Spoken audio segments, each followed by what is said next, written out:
students, I hope you are not bored in quarantine period at home. We are trying very hard to keep you engaged in academic sessions.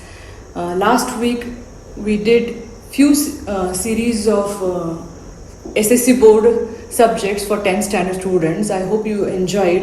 If you have not seen those lectures on FB live session of Global Vision English School, please you can watch now also. They are available for every student of 10th standard. Now I have come up with English subject for you. I just want to introduce the English textbook, and I want to give you one session of one poem of English, first poem of your textbook. Very first we will see the textbook of English.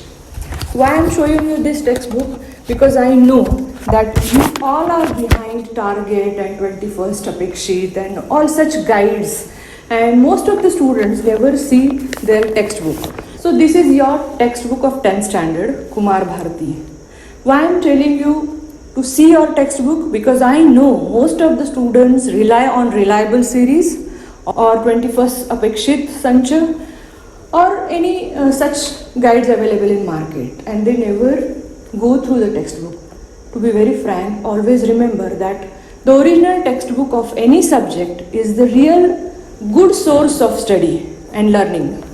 So when we see the textbook, in the very beginning pages, we come to know the motto of the textbook, the aim and objective of the textbook.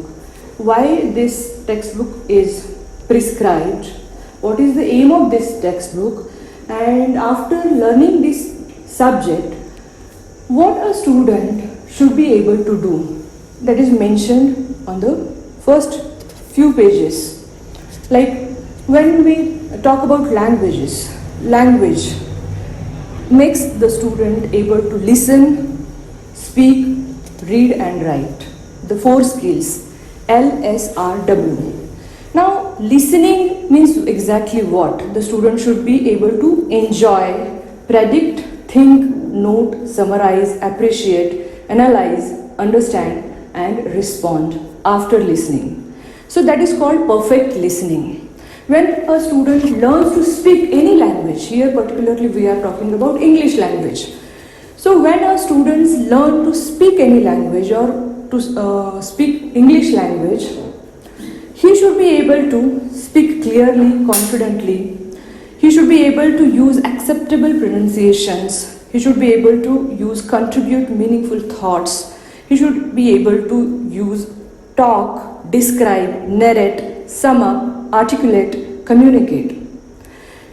And there are many things like discuss, describe, interpret, use quotations, appreciate different aspects of literary text, and take efforts to use stylistic devices and figures of speech in his or her own presentations. So these are the aims of learning language. When we learn to read, reading means what? What the student should be able to do. When he learns to read, he should be able to read literature for pleasure, read silently and fluently, read patiently, understand the literal as well as the suggested implied meaning, understand the nature of the piece of writing, appreciate precision, clarity and transparency in writing, understand, empathize with the other points of view and many more things after reading he should be able to do. Then when he learns to write, writing means just not writing, observing and writing ABCD and writing words and writing sentences, but writing beyond that. When you learn literature, what you should be able to do, write correctly, review and if necessary correct his or her own work as a matter of habit, transform the text, report an event, write formal letters, applications, emails, explain a concept, expand a theme, paraphrase a text, express one's own thoughts, review a book, write independently and creatively, attempt using different techniques. So these are all things you should be able to do when you learn to write. Yeah? And then there are many study skills given to improve your language. So these are few things which we come to know, and we should always know the aim behind the textbook, why these textbooks are prescribed to learn these particular subjects. After this, you will come to know about the contents of the textbook. So this is the page where all the contents are given. If you just rely on the reliable series, then sometimes it becomes very difficult. You do not know the original lessons or prose or what sections are given in the textbook. So we should know how many units are there, every unit, what it contains, and what are the types of literature or forms are given to study. Okay, so this is all about textbook. Now we will start with the first unit, 1.1, with the first lesson, with the first poem given in the textbook, where the mind is without fear. The title of the poem is Where the Mind is Without Fear. When we start with the first poetry or first poem, we should know about the author. Who is the author of the poem? You have heard the title of this poem. This is a very well read poem, very famous poem, and this is written by Gurudev Rabindranath Tagore. Gurudev Rabindranath Tagore, the very famous poet, he was a social reformer, he was activist, he was poet, he was writer, he was author, he was artist. What he was not? He was multifaceted personality. Why should we know about any author of that literature form? When we know about the author, we also know about the circumstances and the situation when he lived his life. Rabindranath Tagore was born in 1861 in Calcutta of Bengal, and he died in 1941. Yeah, that means his lifespan was before independence. When we will read this poem, we will come to know how he had the vision about independence and after independence, when there was a very little movement. People could not even imagine that we can be free someday. And I would like to tell you, like, we know one शेर, सरफरोशी की तमन्ना अब हमारे दिल में है, देखना है जोर कितना बाजुए कातिल में है. This patriotic poem was written in 1921 by Bismil Azimabadi of Patna. Means the independence movement of India was started that time. It was written in 1921. But when we talk about Where the Mind is Without Fear, this poem was written in 1910. Originally it was written in Bengali, and later in 1912 it was translated into English by himself, by Rabindranath Tagore ji. The Indian independence movement was a series of activities with the ultimate aim of ending British rule in India, and it was a span of total 90 years from 1857 to 1947. And during this span, there were many freedom fighters, there were many social reformers who contributed, who devoted their life in different forms. And because of their contribution, because of their dedication, because of their sacrifices, today we are living in independent India. So we should know the background of the poet. Like just now I told you his birthplace and his lifespan. Now we should know about his contribution. Shantiniketan, everyone has heard about Shantiniketan. So Rabindranath Tagore ji believed in experimental education. That was his uniqueness. That time also he was not ready to accept the British education system or the system of education which was actually available in India, which was actually brought by the British people. He believed in open schooling, he believed in experimental education, he believed in practical education, and for that he started Vishwa Bharati University at Shantiniketan. Till now also it is the most famous university of India in the world, and that was his first contribution, that was his most important contribution for education, which actually was, we can say, the first step to change the education system in India. He was also known for the most brilliant award which he won, that is Nobel Prize. He was the first non-European, he was the first Indian to win Nobel Prize for his literature, Gitanjali. It was an anthology, Gitanjali. This poem is also taken from Gitanjali. You can understand the great contribution in the form of literature for India. Now, one more very unique thing I would like to say about him. He is the only person who has written national anthems for 3 countries. Isn't it very unique? You find the person who has written national anthems for any countries. So he is the person who has written 3 anthems for 3 nations. We know very well Jana Gana Mana is our national anthem, is national anthem of India. Then Amar Shonar Bangla, this is the national anthem for Bangladesh. And the third one is Sri Lanka Mata, the national anthem for Sri Lanka.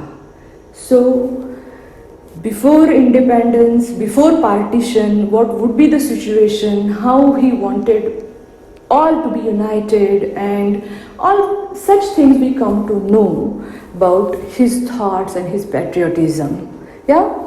Now next we will know about the poem. But before start to learn the poem, before starting the poem, I would like to ask you 2 questions.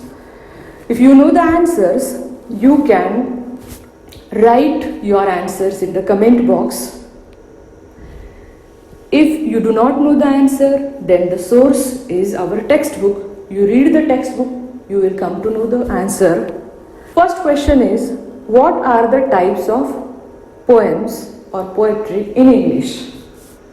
What are the types of poems you know in English? Yeah? See, English is such a language, it's an international language, and we call it an abstract language.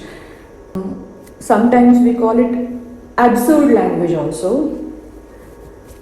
So we must know what are the literary genres of English poetry, and this poem comes under which genre, which form or which type of English poetry. Yeah? In modernization or in modern English literature, there are new upcoming poets, and they are bringing their own poetry forms also, poetic forms also. So now we are not going to talk about poetic justice and all that, but we should know the general answers. So you just find out the answer in your textbook, you will get it. Yeah? Second question is, what is the type of this poem? What is the form of this poem? Where the mind is without fear. Yeah? After learning this poem, I think or I hope that you will come to know the answer. Yeah? Okay. Now we'll start to learn this poem, Where the Mind is Without Fear. Before this, you just have a look at the video made by our 10th standard students, how they have read the poem beautifully. Yeah, you would definitely like it. Gurudev Rabindranath Tagore was a famous author of pre-independence era. He became the first non-European to win Nobel Prize in 1930. Where the Mind is Without Fear is from his Nobel Prize winning anthology Gitanjali. It is originally composed in Bengali and later on he himself translated it into English. This poem was written when India was under the rule of Britishers. Where the mind is without fear and head is held high. where the knowledge is free, where the word has not been broken up into fragments by narrow domestic walls. Where words come out from the depth of the truth, where tireless striving stretches its arms towards perfection, where the clear stream of reasons has not lost its way. Into the dreary desert sand of dead habit, where the mind is led forward by thee. Into the ever-widening thoughts and actions, into that heaven of freedom. My Father, let my country awake. The poem Where the Mind is Without Fear is written by Gurudev Rabindranath Tagore. Tagore addresses God as my father and asks him to awaken his country into heaven of freedoms, where there is total freedom of good thoughts, good words and good actions. He wishes for a country where people should be free from all fears, where knowledge would be free to all individuals and people from all castes and religions should be united. The poem is written in 3 words without any rhyme scheme or meter followed throughout the poem. There are many figures of speech, example, personification, where tireless striving stretching its arm towards perfection. Here we can actually visualize that tireless striving stretching its arm to reach its goal. A special feature of the poem is the emotion it conveys and the positive efforts of a poet to progress his country. My favorite line from the poem is, where the mind is without fear and held is held high. I like this line because there is a positive emotion showing fearlessness, dignity and self-respect. I like this poem because it is deeply sensitive, fresh and beautiful. Okay, so I will read this poem for you and then we will go with line by line. Yeah? Where the mind is without fear and the head is held high, where knowledge is free, where the world has not been broken up into fragments by narrow domestic walls, where words come out from the depth of truth, where tireless striving stretches its arms towards perfection, where the clear stream of reason has not lost its way into the dreary desert sand of dead habit, where the mind is led forward by thee into ever-widening thought and actions, into that heavens of freedom. My Father, let my country awake. And see, always read the poem once, twice, thrice. You have to read it again and again. Once you can read loudly, second time you can read in mind, third time you can read just with eyes, and try to be close to the words. Yeah? When we understand the poetry, when we want to understand the poetry or poem, we should learn to understand the meaning between the lines, the meaning behind the words, and also the situation when the poem was written. I told you that this poem was written in 1910. So in 1910, the situation in India was not so good. People were victimized, they were slaves, they were workers, even the farmers were working as laborers, and rich people were ruling the poor people, and this was not very good happenings. Rabindranath Tagore was not very happy with the situation. In fact, he wanted to rebel against the situation, and he wanted to change the situation. So his weapon to change the situation was his words. Through this poetry, he is praying. He is praying to the God. Sometimes we have to relate. When we read this poem, we come to know the facts written in the poetry are relevant to today's situation even. The facts written in the poetry are relevant to the world situations, not only to the India. So, and you can imagine, you can see how the poet is visionary, how he can imagine when even people could have never thought about having freedom in India. And he had thought, he had imagined, he had expressed in his words how he wants the India after independence, how he wants the India, the countrymen should behave in India. Yeah? So we'll start with the first 4 lines. This poem is of only 11 lines. When you will read the poem, you will understand different figures of speech are used, but there are no rhymes. This poem is written in free verse. Yeah? So read first 4 lines with me.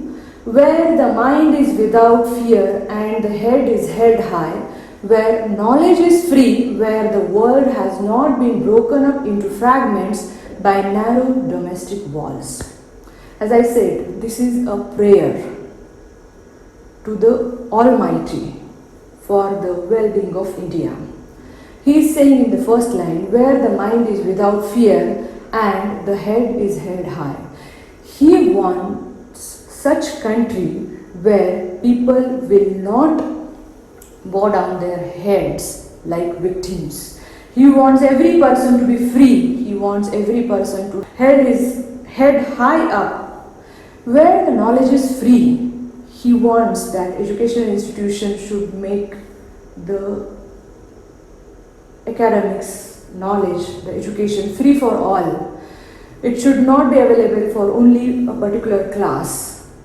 Where the world has not been broken up into fragments by narrow domestic walls. He is praying that I want such country where people will be united. They will be united and will focus on one goal and they will fight for one goal unitedly. Now what was the situation in India? They were departed or divided into different fragments, into different sections, different states. They were fighting with each other and British was ruling them. So he wanted to stop that.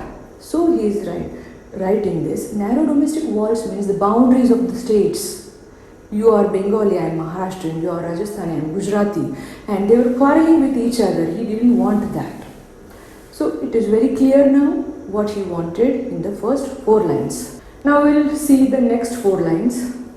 Where words come out from the depth of the truth, where tireless striving stretches its arm towards perfection, where the clear stream of reason has not lost its way into the dreary desert sand of dead habit. In these 4 lines, poet says, in the India of his dreams, everyone should speak the truth. No person should lie for his own advantage. Every man should make an effort to improve himself and keep trying till he reaches a stage of self-satisfaction. Tireless striving stretches its arms towards perfection. No man should be lazy. He should work so hard that he should reach the perfection level, where the clear stream of reason has not lost its way. He imagines the reason to be an unsullied stream of water through which one can progress easily and without encountering too many obstacles. On the other hand, he imagines habits to be a desert. The stream of reason seems to him to be lost in the sands of habit. People just have dead habits. They should lead such a life where they should be able to think independently on their own. They should not just be the followers of the leaders. They should lead their own life on their own action and thoughts. Dear students, these line number 7 and 8, everyone feels they are very difficult to understand. I would like to repeat. Where the clear stream of reason has not lost its way into the dreary desert sand of dead habit. Here Rabindranath Tagore compares dead habit to dreary desert sand in which the stream of reason has lost its way. Dreary desert sand stands for our various superstitions which do not let us apply logic and thus do work blindly according to our superstitions. Dreary desert sand means that dry place where a clear stream is not found. In those days, India was under suppression with all the social evils like racial discrimination, caste system, etc. This implies to the dreary desert, which is dry, and through these lines he feels that the person or the people, the countrymen, should not be enslaved on the concept of dead habits. They should lead the ideal life. Yeah? Okay. We'll see the next and last lines. Where the mind is led forward by thee into ever-widening thought and action, into that haven of freedom, my Father, let my country awake. Poet speaks directly to the God. He wants his countrymen to be led by him so that they broaden the horizons of their thoughts and their actions. If they were to do so, then India would be transformed into heaven, and a heaven where all its citizens could be truly free in real sense. So ultimately what he wants the free India from all sorts of victimization. Yeah? So such beautiful poem, when you will read again and again, you will come to know the meaning. Yeah? Now we have learned this poem here. I hope you have understood the poem. When this poem is again connected to the history of India. When we call the integration of subjects, it is always considered that 2 or more subjects are integrated. When you learn English, you will also learn history. When you will be learning Indian history of pre-independence or freedom or partition, you will also learn about some poetry, some social reformers. So, if you know the Indian history before independence, you will be able to connect these lines of this poem written by Rabindranath Tagore ji to that situation. Yeah? So, I will also suggest you to study Indian history. After understanding this poem, I would suggest you to go through English workshop. After every lesson and every poem, this textbook contains English workshop. This English workshop is given here to improve your LSRW skills. Okay, so here are a few questions. To whom is the poet speaking to? What is he saying? I hope whatever I have explained about the poem, you should be able to answer these questions. These are very simple questions. Which narrow walls is the poet talking about? What does the speaker mean by where tireless striving stretches its arm towards perfection? What kind of freedom does the poet desire for his country? Okay.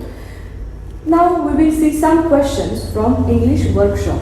I am not going to solve these questions because this is your responsibility to solve these questions. I am just going to read it for you. Few questions from the textbook so you will understand what kind of English workshop is given. First question. In your notebook, write down lines from the poem as a proof for the following. First, A. Tagore wishes for a nation where people are truthful. So you have to find out the line from the poem relevant to this line and you have to write that. Okay. Now second question, read the columns carefully and match the expressions with their meanings.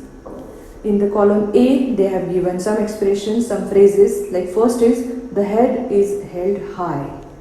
And in the column B, they have given many options like a fearless person, sincerity of heart, a person with self-respect, narrow-mindedness, education is given to all, drive, clear thinking, aim of perfection, broadening the outlook and attitude. So you can match the pair. Third question, answer the following questions in your own words. How is the world broken into fragments? Such many questions are given there. When you read, there are all different types of questions given here, so you should be able to solve them. Figures of speech are also given there. Then last question they have given, read the short story written by Rabindranath Tagore, The Kabuliwala or The Homecoming. They have also mentioned the source from where you can read this story. Visit the website and collect more information about Rabindranath Tagore's life and work. So when we will read this, then only we will come to know what are the other sources and what the textbook is expecting and what the board is expecting. Your 10th board exams will be based on the textbook. So reading and understanding textbook is the priority. Yeah? Thank you so much.